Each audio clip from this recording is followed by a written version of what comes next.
Good morning again, people. It's Charlie, and welcome back to another instalment of Bitesize Leeds on the Chatting Leeds YouTube channel. Hope everyone's doing all right today, as always. So then, guys, we're back with Bitesize Leeds. You know how it goes. All the latest transfer news, all the latest goings on in the wonderful world of Leeds United Football Club. But just before I do get into it, smash that like button. Please subscribe, share all of your thoughts and opinions in the comment section down below, and go check out the membership that is available on Chatting Leeds. It's £1.99 a month, and you'll see all my perks that come along with that.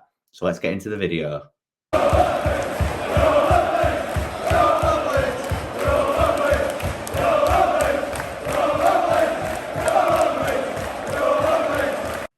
So then, guys, let's get straight into it. The first thing that I want to talk about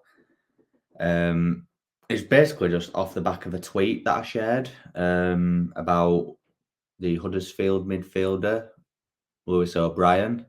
I think it was Connor over at One Leeds that shared a tweet basically saying that Leeds were linked with LewisO'Brien and it'd be a £10 million fee. And I basically just retweeted it and said that 10 million would be a bargain for this guy.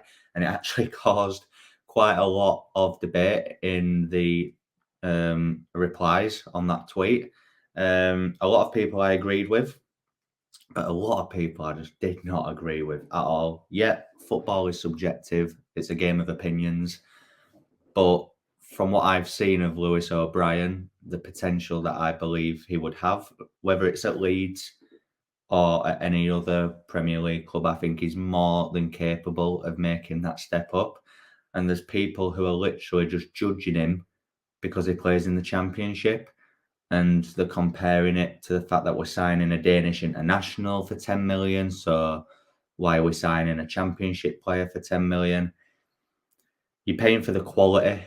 Like, you know, James Garner, Jed Spence, Brennan Johnson, players that are coming up to the Premier League, they are absolute ballers, and so is LewisO'Brien. He was probably one of two Huddersfield players in that playoff final that actually did themselves, they actually played well.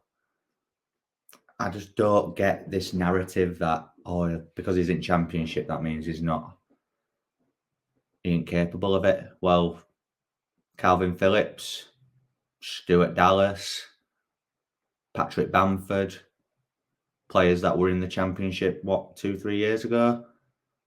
Now you've got Bamford, who has made an England appearance. You've got Phillips, that's England's Player of the Year.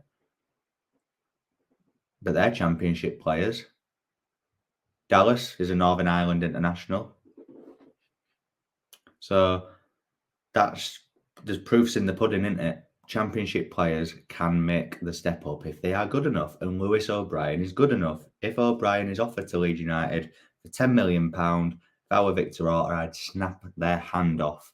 The fact that we didn't want to pay $8 million in January was just bonkers. This guy's got so much potential. He's an absolute baller. And look, if he's not great enough, then who is? Serious baller. I would have him at Leeds any day of the week. Moving on to a different player that's been linked with Leeds United. I think he was linked in January as well, and that is Minamino from Liverpool. Apparently, they've set the asking price of £15 million. Apparently, they've actually let Leeds United know direct that it will be £15 million if we are to lure him away from Anfield, in hope that he will get more game time, because obviously whoever they bring in to replace Mane, apparently, Rafinha has said no to Liverpool, just as a little side note. So who they are going to be linked with now, who knows?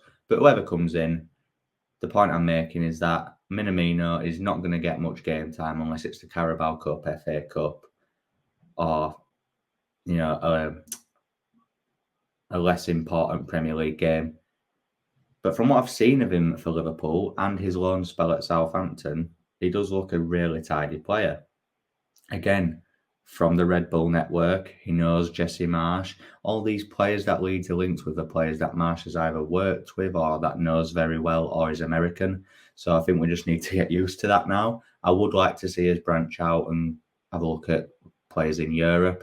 But, you know, as long as the players are decent, then I'm not bothered if they're American or whatever they are. But yeah, as I said, he was linked in January, but I think that was a loan move. But I think Klopp has said that he would let him go on a permanent, and it's going to cost whoever gets him 15 million quid. Is Minamino worth 15 million? Have we got enough numbers to back that fee up? I don't think so. I'm not saying I wouldn't have him. I just wouldn't pay 15 million for him. I think that's a lot to pay for someone that we haven't got a huge sample size of. That's not me saying that is not good enough. It probably is, and it's probably better than a lot of players that we've got in that area of the pitch. But 15 million on a player who's not, he hasn't got a lot of credit in the bank. Obviously, if you were to ask a Scouse fan, they might think differently. They might have seen more of him. They'll be like, yeah, 15 million. But from what I've seen personally, I don't think he would be worth 15 million. I'd go about 8 to 10 million for him. I know it's not much difference on 15, but I just think he's worth about 8 to 10 million. But again, hit me up in the comment section. How much would you pay for Minamino if he was available to Leeds? And finally, the last thing that I'm going to touch upon this morning is another RB Salzburg player has been linked with Leeds United, and it's the striker Junior Adamu.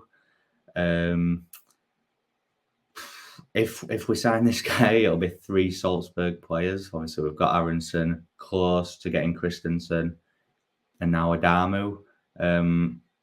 We're probably going to get linked with the whole squad. We might as well sign them all at this rate. I'll be honest, don't know how I feel about this for one main reason, and I know stats don't really tell the whole story, but 7 goals in 30 games in the Austrian Bundesliga, the season just gone. 7 goals in 30. That's not great, is it? I mean, he might have had injuries. I may need to caveat that, but obviously I'm unaware of if he's had injuries, suspensions, if he's just not played a lot of football. But 7 goals in 30 in the Austrian Bundesliga. Now, again, I know I've kind of made that point that, we need to give them a chance. It's a different league. He may do better in the Premier League. Who knows? It's one that I could potentially see us pulling off. My only thing with it is that I think we're just being linked because we've signed Aronson and Christensen, but close to signing Christensen. We're heavily linked with Valentin Castellanos, as I did speak about in my upload yesterday. If you haven't already, then go check that out.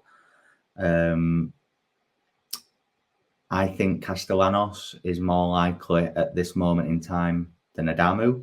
We could get both. It'd be great to have 2 strikers come in and have more depth in that area. As I said, whoever we bring in, whether it's the New York City striker, whether it's the Salzburg striker or any striker, whether they're going to partner Bamford, whether they're going to be a substitute to Bamford instead of Bamford, remains to be seen. That's why I said the more players we sign prior to this Australian tour, the better. It'll be nice to see what I think in pre-season we'll get a better idea of what Marsch wants to do and who he's going to play where, how he wants to play moving forward. Is he going to stick with that narrow system, or is he going to play 4-2-3-1 and play wide? Who knows? I think if certain players remain at the club, Rafinha, Harrison, he may play wider and have Aronson in the 10. But I think if either one of those players is to go, I think he may go back to the narrow system. But again, this is all if, buts and maybes at the minute. But I'm very excited. It seems like Leeds are doing business early. I do keep saying it because I'm absolutely amazed that we're actually making moves early in the window. So I hope it continues, and I hope to at least announce Christensen officially soon.